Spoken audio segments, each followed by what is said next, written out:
رب اشرح لي صدري ويسر لي امري واحلل عقدة من لساني يفقهوا قولي. اللهم ربنا الهمنا رشدنا واعذنا من شرور انفسنا. اللهم ارحمنا بالقرآن العظيم. اللهم اجعله لنا اماما ونورا وهدى ورحمة. اللهم ذكرنا منه ما نسينا وعلمنا منه ما جهلنا وارزقنا تلاوته آناء الليل وآناء النهار واجعله لنا حجة یا رب العالمین آمین۔ صبح کا وقت ہے، آنکھ بھی کھلی ہے، اذان کی آواز بھی کان میں آئی ہے۔ آپ کا نفس کہتا ہے ابھی سو جی۔ آپ نے اپنی چادر یا کمبل کو درست کیا اور کروٹ لیا، یہ کیا ہے؟ آپ نے کس کا حکم پیچھے پھینکا اور کس کا حکم مانا؟ اللہ کے حکم کو پیچھے پھینک دیا، نفس کے حکم کو آگے رکھ۔ یہ شرک، اس شرک کو جاننے والے بہت کم ہیں۔ مولانا روم نے خوب کہا تھا، نفس ماں ہم کم طرف فرعون نیست لیکن اورعون ہیراون نیست۔ میرا نفس بھی فرعون سے کم نہیں ہے۔ فرعون نے کہا تھا الیس لی ملک مصر وہذہ الانہار تجری من تحتی، کیا اس ملک مصر کی حکومت میری نہیں ہے؟ اور سارا جو یہ آب پاشی کا نظام ہے، انہار کا نظام ہے، وہ میرے کنٹرول میں نہیں ہے؟ جس کا چاہوں موگا کھلا رکھوں، جس کا چاہوں بند کر دوں۔ یہ تھا خدائی کا دعویٰ، انا ربکم الاعلی۔ تو مولانا نور کہتے ہیں میرا نفس بھی اس سے کمتر نہیں ہے۔ وہ کہتا یہ جسم میرا ہے، اس پر میرا حکم چلے گا، میں نہیں جانتا کون اللہ کون رسول، کیا حرام کیا حلال۔ تو فرعون سے کم تو نہیں ہے میرا نفس، لیکن اورعون اس کی بہت مدد تھی، فوج تھی، لاؤ لشکر تھا، تو اس نے زبان سے بھی کہہ دیا کھل کر الا ربکم الاعلی۔ میں مسکین ہوں، غریب ہوں، میرے پاس کوئی طاقت نہیں ہے، میں زبان سے تو کچھ نہیں کہہ سکتا، اندر سے میرا نفس یہی کہتا۔ یہ نفس کی حکومت قرآن کہتا ہے، میں حیران ہوتا ہوں، دو جگہ یہ مضمون آیا ہے۔ ارأیت من اتخذ الہہ ہواہ افانت تکون علیہ وکیلا۔ اے نبی تم نے دیکھا اس شخص کو، اس کے حال پر غور کیا جس نے اپنی خواہش نفس کو اپنا الہ بنا دیا ہے۔ اللہ اکبر، الہ، لا الہ الا اللہ، کلمہ توحید کا مرکزی لفظ یہاں آ رہا ہے۔ من اتخذ الہہ ہوا ہو، جس نے اپنی خواہش نفس کو اپنا معبود بنا لیا، الہ بنا لیا۔ افانت تکون علیہ وکیلا، کیا آپ ایسے شخص کی کوئی ذمہ داری لے سکتے ہیں؟ سود حرام ہوا کرے جی، حرام ورام، ہمارا دھندا جو ہے وہ آگے بڑھ نہیں سکتا۔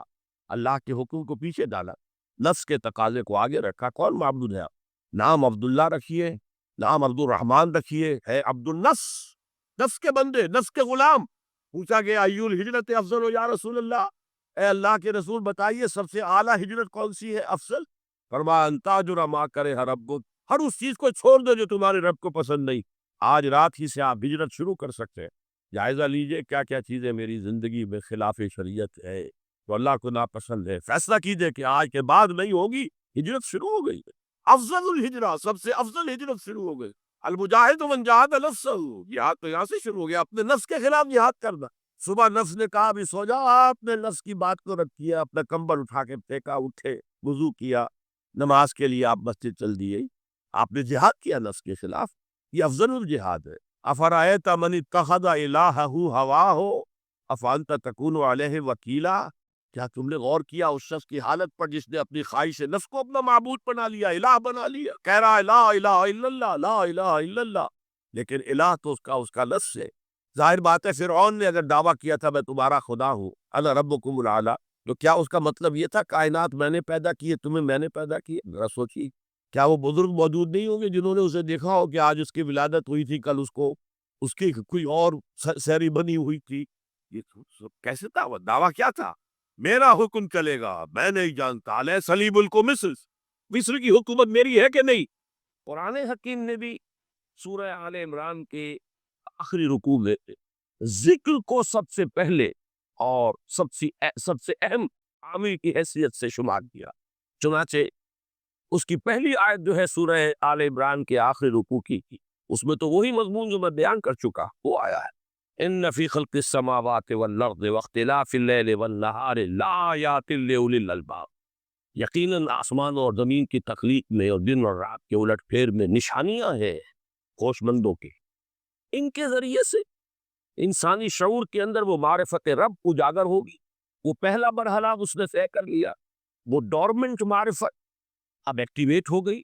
اب مزید فکر کا مرحلہ ہے جو اگلی آیت میں آیا ہے، الذین یذکرون اللہ قیاما وقعودا وعلی جنوبہم ویتفکرون فی خلق السماوات والارض ربنا ما خلقت ھذا باطلا سبحانک فقنا عذاب النار۔ یعنی تفکر جو ہے، ویتفکرون فی خلق السماوات والارض، وہ تفکر کرتے ہیں، غور و فکر کرتے ہیں آسمان اور زمین کی تخلیق میں، لیکن اس تفکر کے ساتھ لازماً ذکر، اور ذکر مدام، ذکر بھی ہو کہ جو مستقل ہو، ہر حالت پہ ہو۔ الذین یذکرون اللہ قیاما وقعودا وعلی جنوبہ، وہ لوگ کہ جو اللہ کو یاد رکھتے ہیں، اللہ کا ذکر کرتے ہیں، کھڑے ہوئے بھی، بیٹھے ہوئے بھی، اور اپنے پہلوؤں کے بل یعنی لیٹے ہوئے۔ اب ان تین کے سوا تو کوئی پوزیشن انسان کی نہیں ہے، اسی کا نام ہے دوام ذکر۔ اور اس کے ساتھ اگر وہ تفکر کرتے ہیں تو ان کا فکر اگلی منزل تک پہنچتا ہے۔ تو پہلی شے تھی فکر انسانی کی صحیح رخ پر مزید پیش قدمی اور پیش رفت، اور اس کے لیے لازم ہے ذکر و فکر کا امتزاج۔ دوسری چیز کو لیجئے عمل کی درستی۔ اس عمل کی درستی کے لیے اللہ تعالیٰ کے ساتھ ایک گہرے تعلق ڈھونڈو، اس لیے کہ صبر کی بحث میں یہ مضامین شاید آپ کے سامنے آ گئے ہو کہ صبر، جہاں مصیبت پر صبر ہوتا ہے، تکلیف پر صبر ہوتا ہے، اللہ کے احکام پر جمنا یہ بھی صبر ہے، نفس کی خواہشات بھی پاک کو تھام کر رکھنا، کھینچ کر رکھنا یہ بھی صبر، اور استقامت کسی شے پر قائم رہنا یہ بھی صبر۔ تو عمل صحیح پر استقامت کے لیے وَاصْبِرْ وَمَا صَبْرُكَ إِلَّا بِاللَّهِ، اس صبر کی سب سے اہم جو بنیاد ہے، اس کا جو سب سے بڑا ذریعہ ہے، اس کا جو سب سے بڑا سہارا ہے، وَمَا صَبْرُكَ إِلَّا بِاللَّهِ، اس کے لیے ضرورت ہے ایک گہرے تعلق کی کہ اللہ کے ساتھ ایک ایسا تعلق برقرار رہے جو نہ صرف گہرا ہو بلکہ دائم و قائم، مسلسل۔ ذرا ظہول ہوگا تعلق مع اللہ میں، ذرا کمی آئے گی، شیطان کا وار کاری ہو جائے۔ اسی کو حضور نے حدیث میں یوں تعبیر کیا ہے تمثیلاً کہ جو دل اللہ کی یاد سے غافل ہے، اس پر فارسی کا وہ مقولہ بھی ہے کہ خانہ سالی را دیو بھی گرت، گھر خالی رہے تو جنات اس پر دیو جو ہے آ کر قبضہ جما لیتے ہیں۔ تو خانہ قلب جو ہے اگر یاد خدا بندی سے خالی ہو گیا تو شیطان ابلیس لعین اپنی تھوتنی ٹکا دیتا ہے۔ یہ لفظ آتا ہے سور کے منہ کے لیے تھوتنی، جس طرح اس کا نکلا ہوا سبو ہوتا ہے آگے، تو یہ لفظ استعمال کیا گیا کہ وہ اپنی تھوتنی انسان کے دل پر جما کر اور پھوکے مارنے شروع کر دیتا ہے۔ تو شیطان کو موقع ہی تب ملتا ہے جب انسان کے تعلق مع اللہ کے اندر کنگن تو خانہ بالکل خالی ہو گیا ہو یا اتنا ضعیف ہو گیا ہو کہ کل عدم ہو جائے، گویا کہ نہیں۔ تیسری چیز کی طرف آئیے، روحانی ترقی۔ روحانی ترقی کے لیے میں ایک اصطلاح کے سامنے لا رہا ہوں، اس سے مراد کیا ہے؟ روحانی ترقی کے لیے ہماری دینی اصطلاح ہے تقرب الی اللہ، اللہ سے قریب تر ہوتے چلے جانا۔ اس پر میرا ایک کتابچہ بھی ہے، تقرب الی اللہ کے دو مدارج، دو درجے، جو در حقیقت ایک حدیث نبوی علیہ الصلوۃ والسلام ہی پر مبنی ہے کہ حضور نے ایک درجہ قرار دیا ہے تقرب بالفرائض، فرائض کے ذریعے سے انسان اللہ کے کا قرب حاصل کرے۔ ایک ہے تقرب بالنوافل، نوافل کے ذریعے سے اللہ کا قرب حاصل۔ ان میں کیا نسبت و تناسب ہے؟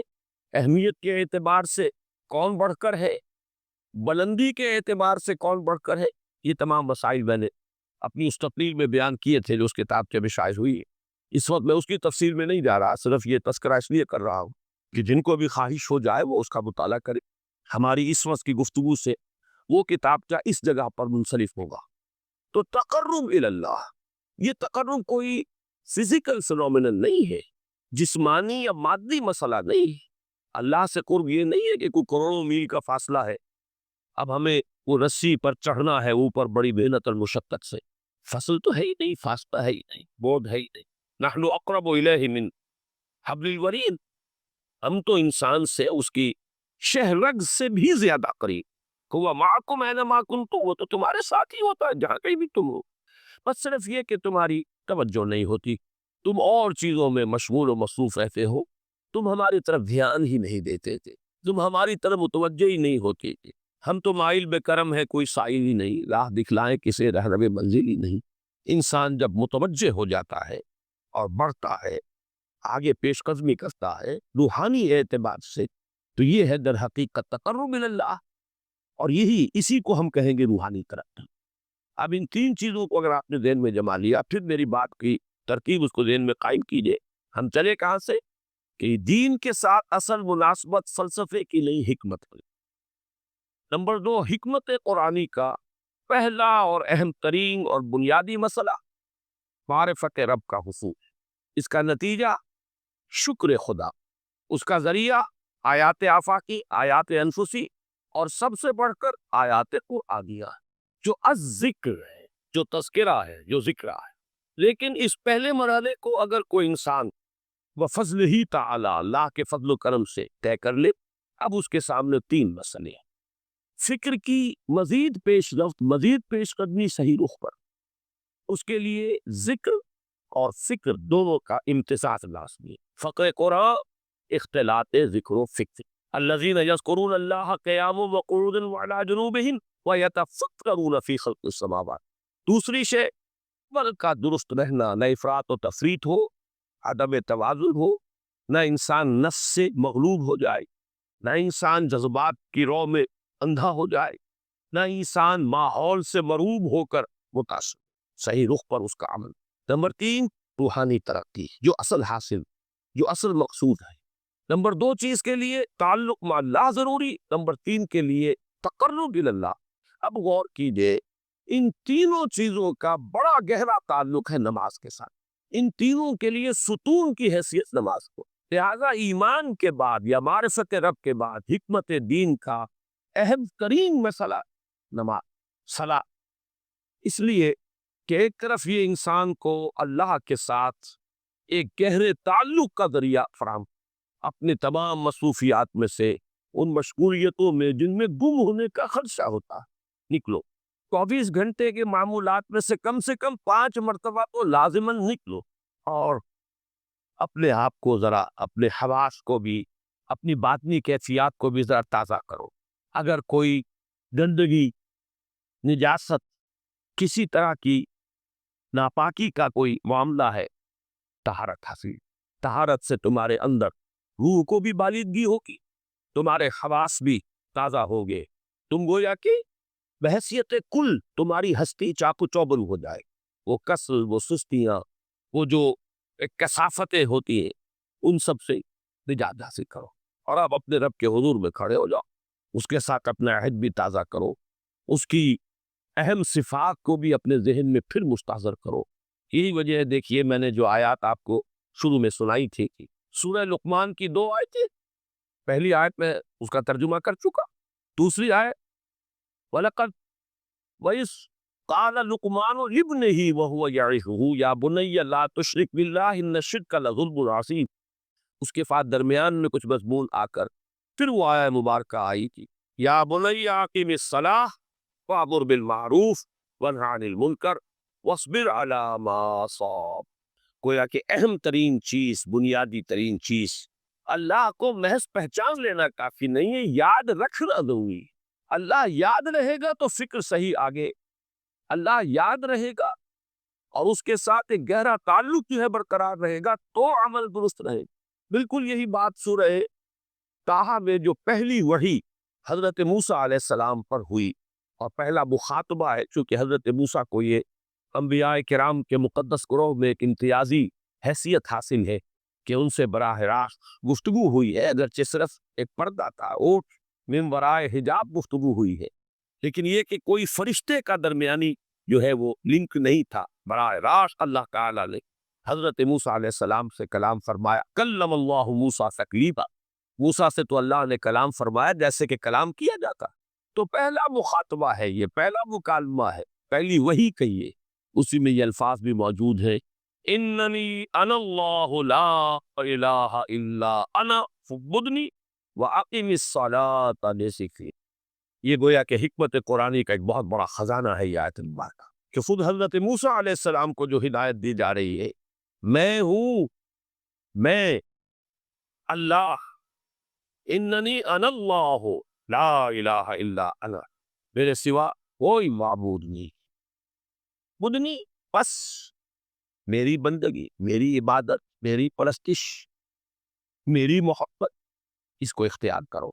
وہ اقیم الصلاۃ لذکری، اور نماز کو قائم رکھو میری یاد پہ۔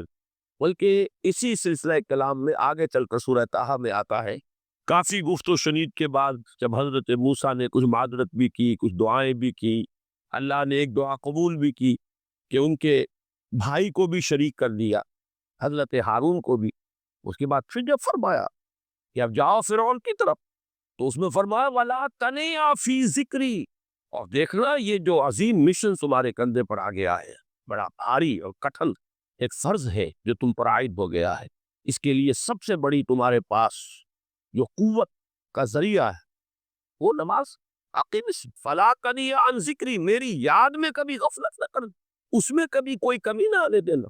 جیسا کہ میں نے عرض کیا تھا کہ جیسے ہی وہ تعلق جو ہے کمزور پڑتا ہے یا منقطع ہو جائے معاذ اللہ، تو پھر انسان گویا کہ شیطان کے لیے ایک لقمہ تر مل جاتا ہے۔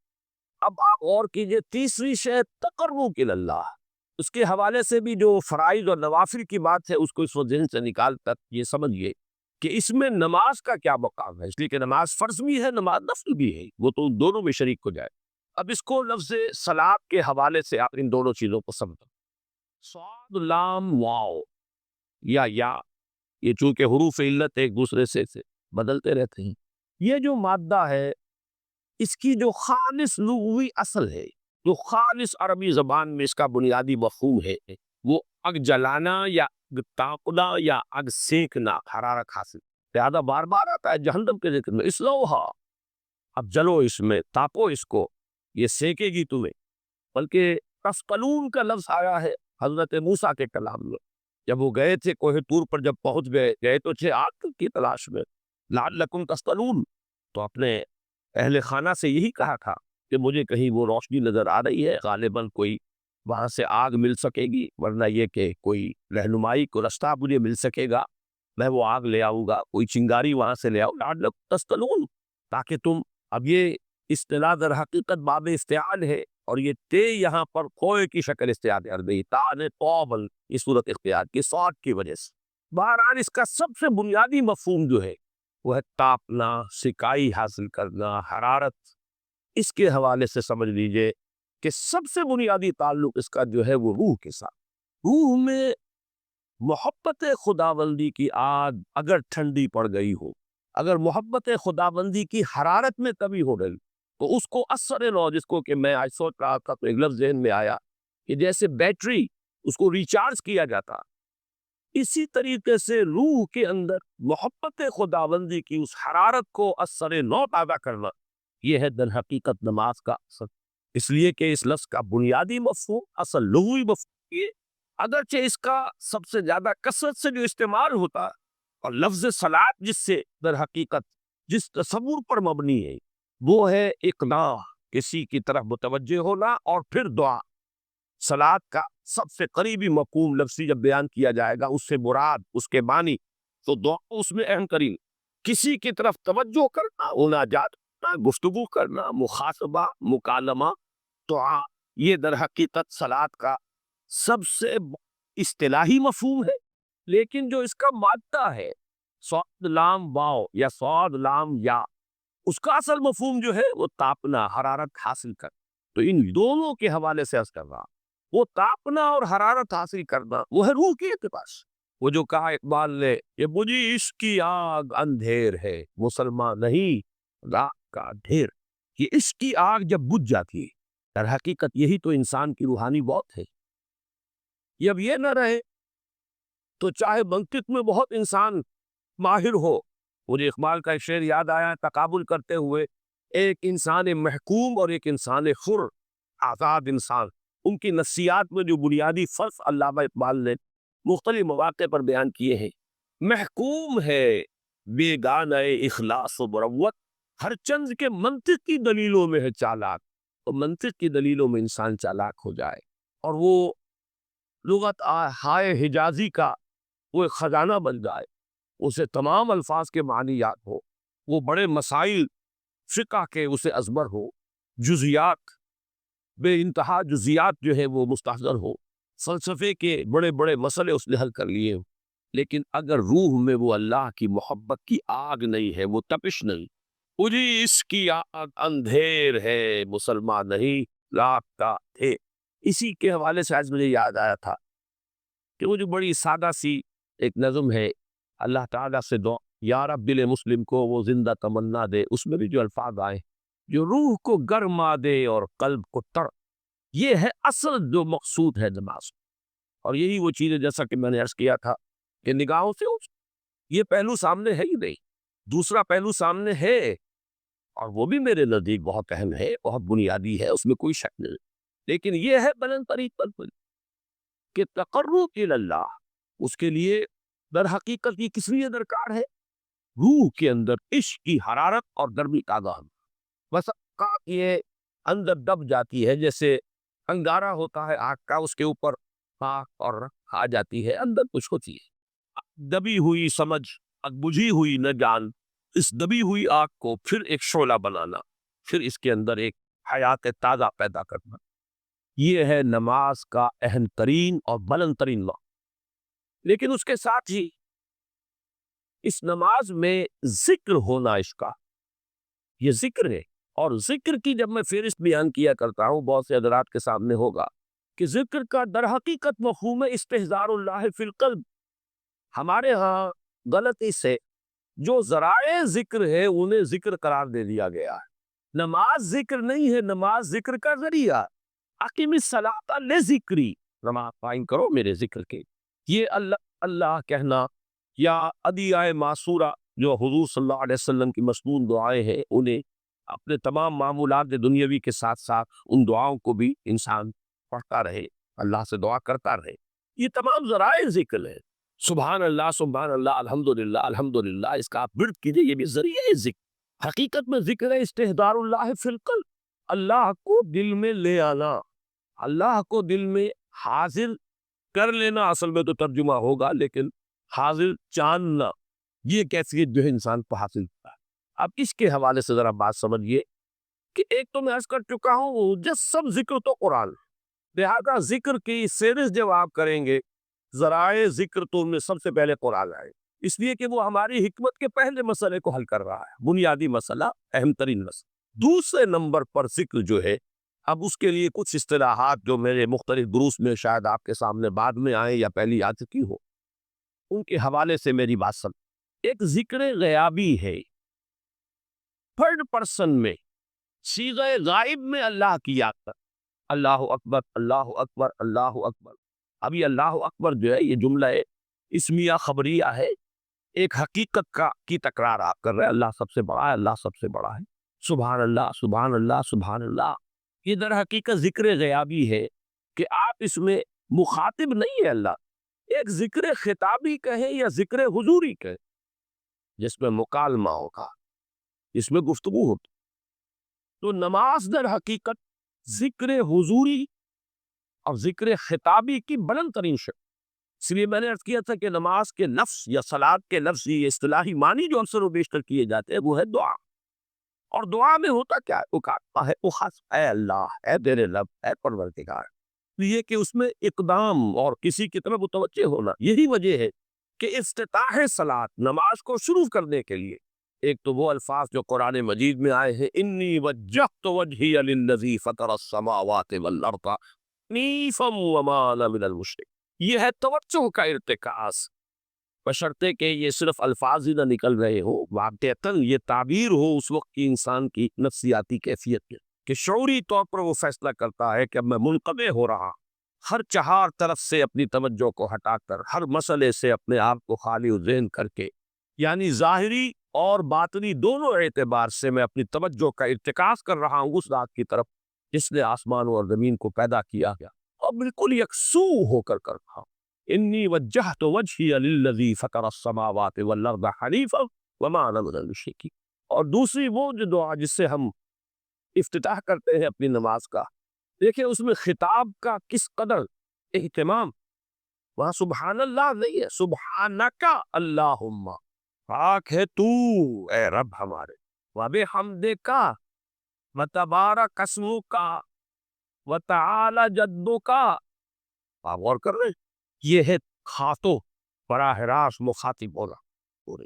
تو سب سے پہلی بات تو یہ ہوئی کہ ذکر کی ایک شکل ہے ذکر غیابی، دوسری ذکر حضوری، اور ذکر حضوری یا ذکر خطابی کی بلند ترین منزل، بلند ترین اس کا ذریعہ نماز۔ اس کو ایک پہلو سے اور سمجھ لیجیے، سورہ فاتحہ جب پھر ہم پڑھتے ہیں جسے الصلاۃ کہا گیا ہے، جو لب لباب ہے، خلاصہ ہے، اس میں پھر تدریجاً غیاب سے حضور کی طرف پیش قدمی ہوتی ہے۔ الحمدللہ رب العالمین الرحمن الرحیم مالک یوم الدین، یہ ذکر غیابی ہے، اس میں ابھی خطاب نہیں آیا۔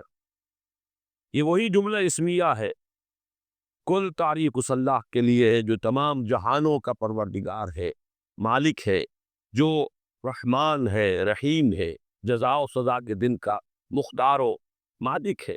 اب یہ غیاب سے حضور کی طرف، ایاک نعبد و ایاک نستعین اہدنا الصراط المستقیم، یہ ہے وہ۔ اب پہلے ایک معاہدہ ہے، ایک اقرار ہے، اعتراف ہے، وعدہ ہے، اور پھر دعا ہے استدعا کہ حضور نے فرمایا، یقول اللہ تعالی، اللہ یہ فرماتا ہے، اسی لیے اس کو حدیث قدسی قسمت الصلاۃ بینی و بین عبدی نصفین، میں نے نماز کو اپنے اور اپنے بندے کے مابین آدھا آدھا تقسیم کر کر۔ اب یہاں تک تو جملہ ہے اللہ کا، یہ ہے حدیث قدسی کی۔ اب آگے جو ہے نریشن اس کی جو ہے حضور صلی اللہ علیہ وسلم کی جانب سے ہے، یعنی خبر دے رہے ہیں اللہ کی طرف سے ہی۔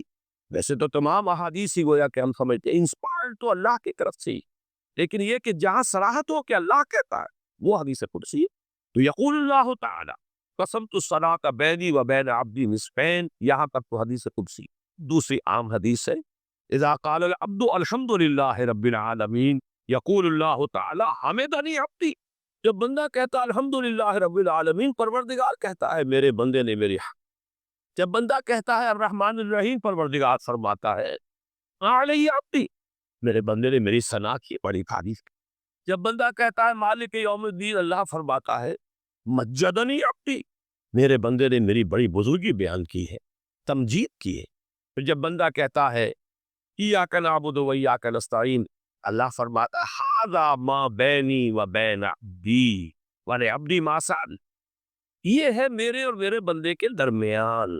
یہ تو معاہدہ ہے نا، معاہدے میں تو دو فریق جکڑے جاتے، بات بند جاتے، یہ میرے اور میرے بندے کے درمیان ہے، اور میرے بندے نے جو طلب کیا میں نے دیا، اس لیے کہ اس میں طلب بھی تو ہے، ایاک نستعین، تیری مدد چاہتے ہیں، یہ طلب ہے، اسی کی شرح ہے جو آخری تین آیتیں، پروردگار ہم تیری مدد چاہتے ہیں، پروردگار ہم تیری بندگی کرتے ہیں اور کریں گے، اور تیری ہی مدد چاہتے ہیں، چاہیں گے۔ اگر حال میں اس کا ترجمہ کریں گے زمانہ حال کے اعتبار سے، اس لیے کہ فعل مضارع میں تو دونوں موجود شامل، تو یہ ایک اعتراف ہے، اظہار حال ہے۔ اللہ کرے کہ وہ واقعتاً صحیح اظہار حال ہو، ہم واقعی اللہ کی بندگی کرتے ہوئے یہ کہے کہ ایاک نعبد، ورنہ اگر ہماری اصل صورتحال سے وہ مطابقت نہ رکھتا ہو تو پھر تو ایک طرح کا جھوٹ ہو جائے گا، غلط بیانی ہو جائے گی۔ ایاک نعبد، تیری ہی بندگی کرتے ہیں، اور مستقبل میں کیجئے، کریں گے، یہ ہے عہد۔ تیری ہی مدد چاہتے ہیں، تجھ ہی سے مدد طلب کرتے، تجھ ہی سے مدد چاہتے رہیں گے، اس کے لیے فرمایا وَلِعَبْدِ مَا سَأَلَ، اور پھر اس کے بعد وہ استدعا ہے، اهدنا الصراط المستقیم صراط الذین انعمت علیہم غیر المغضوب علیہم ولا الضالین۔ اس حدیث میں اس کو ایک ہی جملے کو لیا گیا ہے، ایک ہی جملے کی حیثیت سے۔ جب بندہ یہ کہتا ہے تو اللہ فرماتا ہے ھذا لعبدی ولعبدی ما سأل، یہ خالص میرے بندے کے لیے، اس بندے نے ایک درخواست پیش کی ہے، اب میں نے گرانٹ کی، وہ اپلیکیشن، وہ ریکویسٹ گرانٹڈ، ہم نے دے دی، ولعبدی ما سأل۔ یہ ہے اس کی تاثیر تان، بشرطے کے معاملہ وہ شعور کے ساتھ، بشرطے کے مطابقت ہو ظاہر اور باطن کی، بشرطے کے مطابقت ہو قول اور فعل کی، وہ اس کا اتنا اونچا مقام ہے کہ ایک ایک جملہ ادھر ادا ہوا، ادھر اللہ کی طرف سے ریسپانسبل نہیں ہے۔ افلاک سے آتا ہے نالوں کا جواب آخر، اٹھتے ہیں حجاب آخر، کرتے ہیں خطاب آخر،